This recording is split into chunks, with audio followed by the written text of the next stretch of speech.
How's it going, everyone? How you doing? Welcome to the week 1 roundup for the Elite Battle League. This week was pretty intense. There were a few matches that were close, and there were a few that absolutely were not. So yeah, let's go over this week. But before we do that, be sure to subscribe to the Elite Battle League channel right here, right now, so you do not miss any of the weekly roundups, the power rankings, and any other videos that come out on the channel. Be sure to leave a like on the video before we get into it. This is coming out Friday, so tomorrow is week 2. And in order to watch those matches, you got to check out all the coaches in the description. Go watch their matches. It's setting up to be a really incredible week. This season is set to be a really incredible season. So go check that out. Check out all the channels in the description. Go subscribe and do all that good stuff. So without wasting any more time, let's get right into it. We're starting with the sweeps because they're pretty cut and dry. We'll start with the LA Inferno versus Juana Gengars. I'll put it plain and simply, I got caught completely off guard. So Luigi sends in a Buzzwole. I got scared because my Thundurus was a big part of my plan. So I switched out. Luigi decides to Dynamax his Buzzwole first turn. Doesn't kill the Premier Unit I send in, which is crucial. He does not kill the Premier Unit I send in, so he decides to use the Max Airstream, which of course kills. But it gives him that +1 that gives him the full advantage over the rest of my team. The obvious solution and the hindsight solution is to not switch Thundurus, because then either Mewtwo or Aerodactyl would have outsped that Buzzwole and would have killed it in one shot. And who knows, I could have maybe Dynamax, probably Mewtwo on my own, could have taken that thing down and probably gone on a rampage from there of my own. I probably could have racked up at least like 2 or 3 kills with that Mewtwo. So definitely the big point of this match is me switching Thundurus, because it allowed Buzzwole to set up and get that speed boost.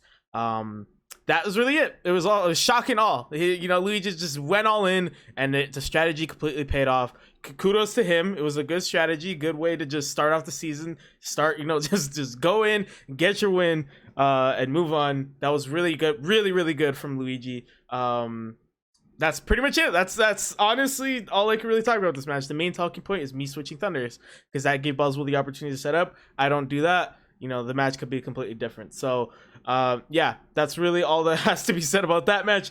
And even the next one, which is the Walton Wings versus the Kentucky Kinglers. This was another 6-0 sweep in favor of the Kentucky Kinglers.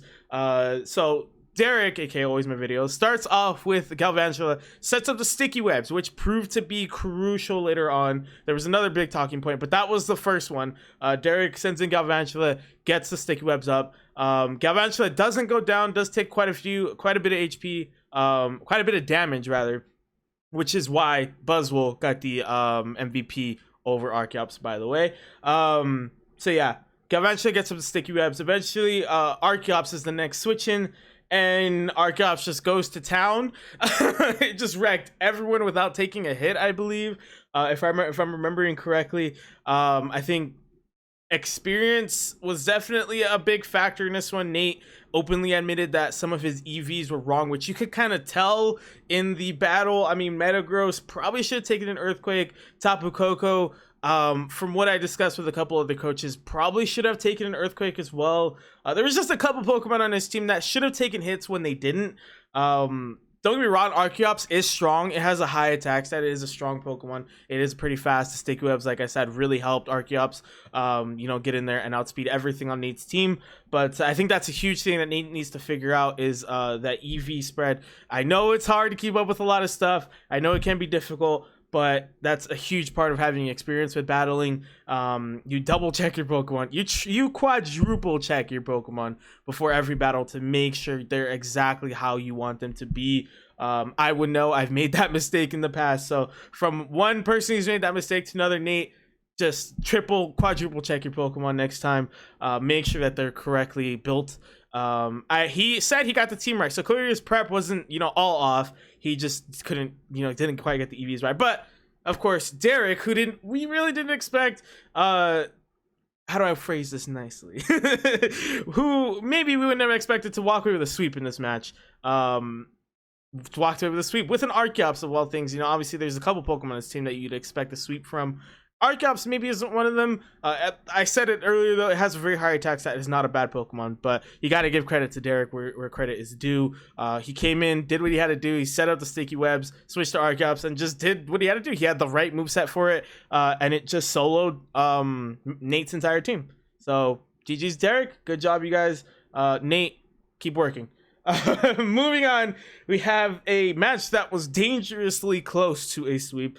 We have the Atlanta Braviary versus the Texas Tyranitar. I apologize if I'm looking down a lot. My notes are down here. This is an interesting one. So it starts off with a Vicavolt v Aggron showdown as the two of them went ahead and traded, what are they called? Just setups on the field. Hazards. There you go. That's the word. Vicavolt sets up sticky webs. Aggron sets up the stealth rocks. So they trade blows there. Aggron hits the Automize. Vicavolt decides to attack, and it nearly does one-shot Aggron. Obviously, Sturdy exists, so Aggron lives on one. But then Aggron returns with a Rock Slide onto Vicavolt, and Vicavolt lives on one. No crit, I think, or was it a crit? I'm not sure. It was a low roll, I'm guessing. Either that or the Vicavolt was built physically defensive, which I didn't think Vicavolt was, that bulky. So it lives on one. It's able to kill the Aggron, which I don't know if that would have made a big difference if a 1 HP Aggron would have been available later in the match. Maybe to take a hit and get a clean switch in or something like that. I don't know. So that was really big to start with. That clearly showed that Matt was going to have some luck on his side in this match. Eventually, the next turn, Rayquaza takes down the Vicavolt, but then eventually becomes the Crustle v Jirachi show. The two of them stand off. Jirachi setting up Cosmic Powers, I believe it was. Crustle was just attacking it at first, and Matt was hesitant. He was hesitant every turn. He was like, should I Shell Smash? No. Should I Shell Smash? No. Should I Shell Smash? Yes. And eventually he did Shell Smash, and that ultimately was a big decider. But I think the biggest moment was the fact that I believe Jirachi had 2 Cosmic Powers set up, maybe more. Alan, the doorman, decides to Baton Pass into Sceptile, which I know it would be, I believe it was +2. I know it'd be +2 defense, but the Crustle was its attack was pretty high. So the Sceptile gets the Baton Pass from the Jirachi with a defense boost and just gets destroyed.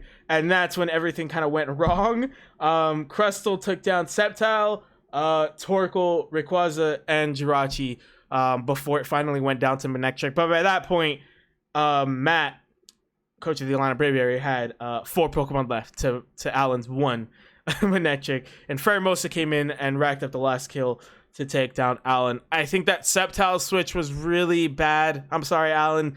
I don't think that was a good switch at all.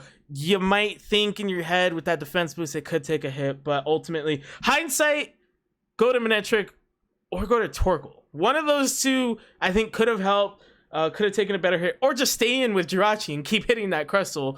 Would it have died?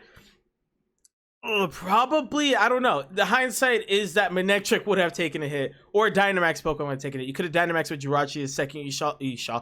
It's hard to say Shell Smash a lot. The second you saw the Shell Smash, you could have Dynamax right there. It's a tough decision. Hindsight obviously is going to play a lot into that. So it's easy for me to sit here and say what should have been done. It's a tough one when an opponent starts setting up on you. It's tough to figure out what to do in the moment.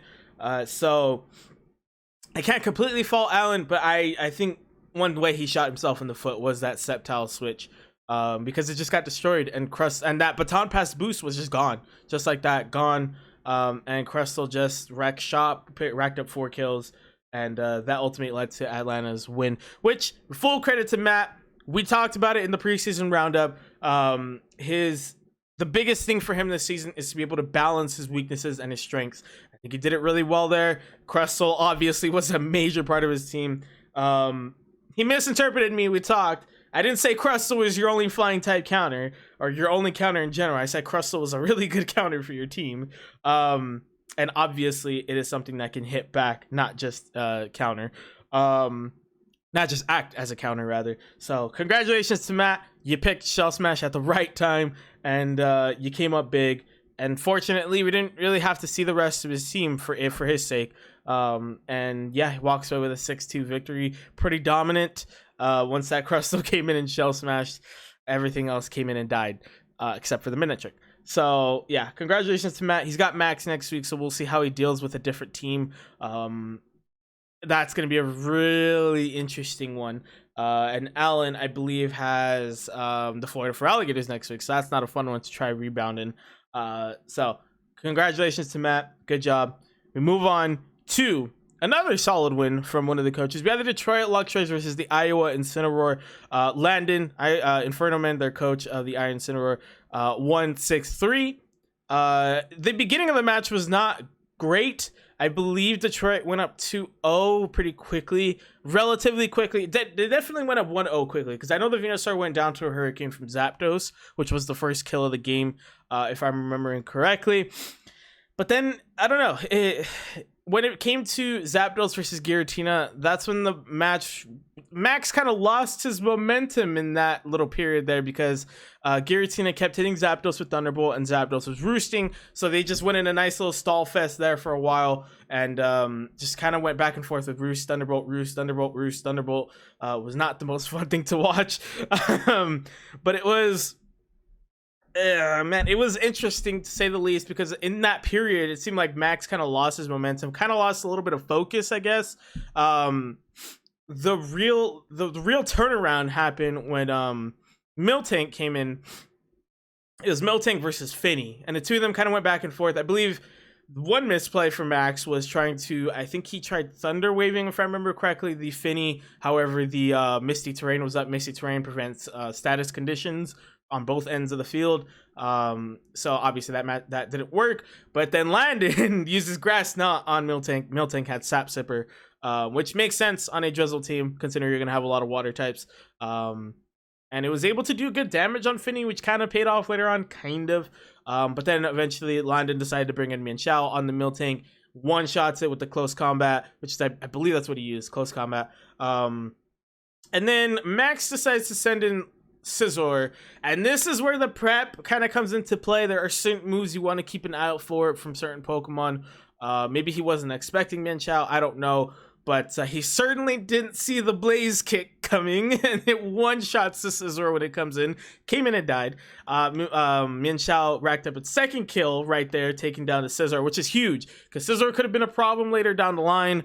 So that is really big from him to take down the Scizor. Landon had an Arcanine in his back pocket, which didn't even have to touch the field, I believe. But still, taking on the Scizor one shot with a Pokemon that's not really designed to be the exact counter for it is really, really big.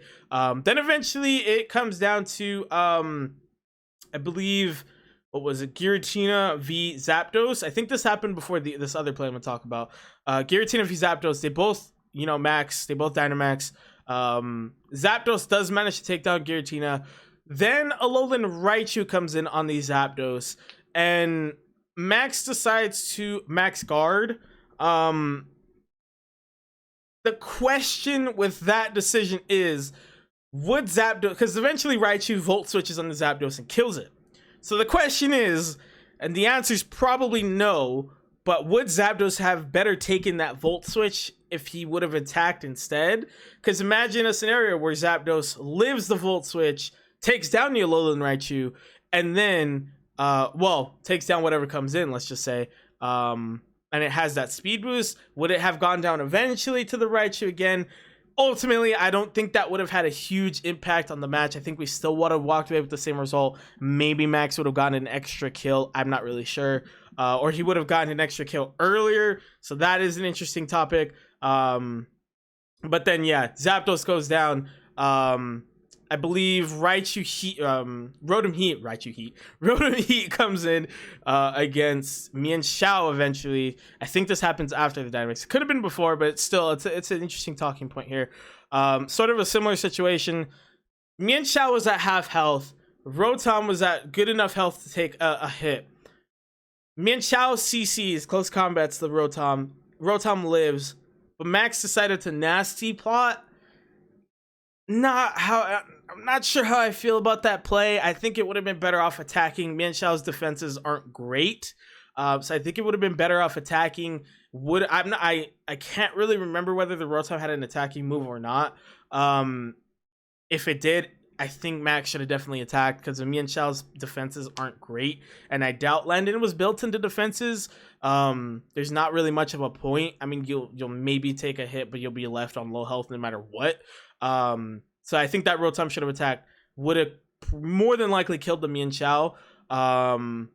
Again, whether it would have changed the final outcome, not really sure. The Kyogre was still there. The Kyogre was still a problem. Alolan Raichu, though, for Landon's side, was still alive. So, couple of decisions from Max that could have potentially changed the match. But overall, I think, honestly, Landon played it really well. Like I said, when that Giratina Zapdos showdown happened, that's when Max kind of lost momentum. Kind of lost a little bit of concentration, I think. I'm not really sure. And then Landon came in and just started to wreck shop. Mian Chao swept up at the end, racked up 5 kills, and did not go down. So nearly got its own, own sweep throughout the entire match. But good job, Landon. Good job. That's a really good win, especially considering your next matchup.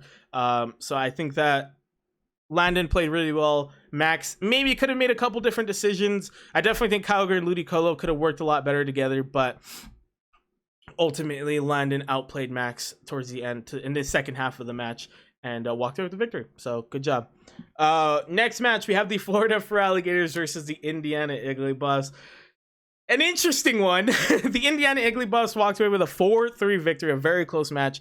It went down to timer, which I believe ultimately made the difference.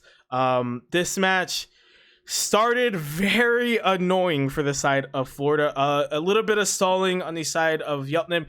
Stalling that is allowed. So the only stalling that's not allowed is when you just sit there and don't pick a move and you let the timer run out. Stalling that is allowed is when you're actually attacking, you're using moves, but they obviously are wasting time. So Bob Yeltnib decides to minimize with Clefable, which I believe, to my knowledge, Lionheart was not expecting him to bring Clefable.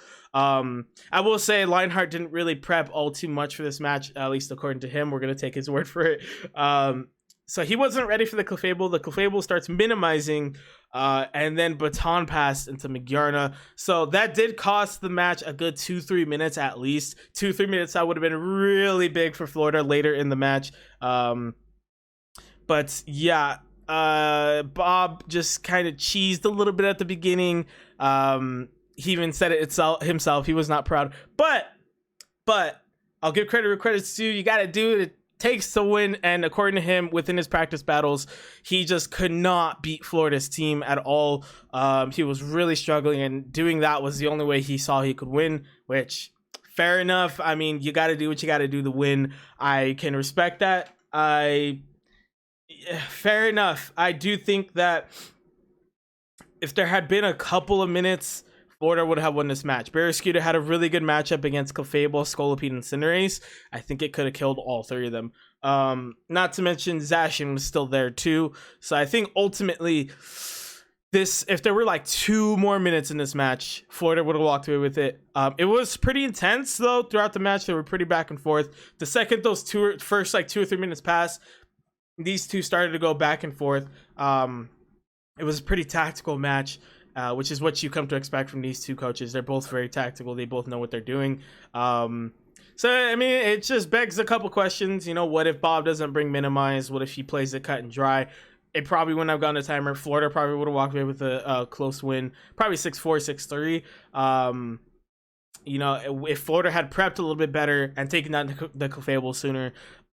There's a couple obvious questions when it comes to this match. However, Bob did what he had to do to win, whether you like it or not. It's a legitimate strategy. He felt that's all he could do to win. So yeah, congratulations to Bob. Great way to start your season. That's exactly the kind of win you needed. And I'm sure Lionheart's gonna bounce back. Florida's no joke. And I'm fully expecting them to bounce back in week 2. Sorry, Alan. That doesn't necessarily mean they're going to win week 2. That just means that they're going to bounce back and have a better, more solid performance. Which, to be fair, I don't even think they performed bad. They did what they had to do to try and counter the other things. That Togekiss was a menace. So we'll see. We'll see how he bounces back in week 2. I'm just confident that he's going to have a solid rest of the season. Moving on to the Commissioner's Battle of the Week, the closest match probably of the week. it's between this one and the last one, but I'd say this one was a bit closer. The DC Starmers versus the Essex Espions. The DC Starmers took down the reigning champs in the first week of the champs title defense, 6-5. A very close match. I think Timmy did really well to attack when it was necessary. He Dynamax Rush Round, brought Shadow Ball, which proved to be a big choice because that Mimikyu was a problem for his team. Mimikyu was starting to just kind of, you know, wreck shop on Pidge's side. They got a couple kills and could have and probably should have gotten more. Well, I don't know. It's a tough one. That Rush Ram took the Shadow Sneak very well. Obviously, it was Dynamax, so it was always going to take that well, but it does take down that Mimikyu. Mimikyu was proven to be a big threat on the side of Essex against DC. I think, not to take anything away from Timmy, I think you played incredible and you did really well to walk away with this victory, obviously. I think one of the biggest things for Timmy was keeping Starmie alive, because at the end it obviously came up big. But I think Pidge definitely could have played better. This is not his best performance we've seen in the EBL. With that being said, he's still only lost by 1, so take that into consideration. But I think he could have played a little bit better. I think there were a couple decisions he could have made differently. I think one of the biggest things was the double maybe should have came in earlier, because that double at the end nearly had a 1v3 comeback. If I'm remembering correctly, it was down against, what was it, Urshifu, Rillaboom, and Starmie, and it took down Urshifu, it took down Rillaboom. Starmie did outspeed it. They got double, the other two got double weak enough to where Starmie could kill it, but that double maybe should have come in sooner. And who knows, it could have probably done more damage against Timmy's team. So I don't think either side played particularly poorly. I think definitely Pidge could have had, I think he should have made a couple different decisions. I think he definitely could have played better. I think he had a good plan. His execution wasn't fantastic though, and Timmy definitely capitalized on that, which is a good sign for his tenure here in the EBL. Being able to capitalize on your opponent's mistake is a very big thing. And a good habit to start building early. So I think Timmy did really good in his prep. I think he did really good to make sure to neutralize some of Pidge's threats. That Reshiram is a menace. It racked up 3 kills, and I'm interested to see how Timmy deals with some of his future opponents, because this is one of the harder matches on his schedule. So the fact that he was able to walk away with a win there, it's a really good sign for him. He's got some future matchups coming up that may favor him if he continues to play the way he played in this match. So Timmy, definitely, you put in a really good showing, my dude. You played incredibly. Pidge, just clean up your game a little bit, get that execution on point, and I think you'll be good for the rest of the season. So congratulations to both to Timmy, and commiserations to Pidge. That's the word that I meant to say. So with all that out the way, let's get into my week 2 predictions. First off, obviously we're going off the order in the Discord. First off, we have the Atlanta Braviary versus the Detroit Luxuries. This is an interesting one because Matt, coach of the Atlanta Braviaries, put in a good performance, a really good performance against Allen. And the question is, if Allen didn't baton pass to Sceptile, would that match have been different? It's hard to tell. But I think Matt made his decisions at the right time. He made the right moves when he needed to. He attacked when he needed to. He executed when he needed to.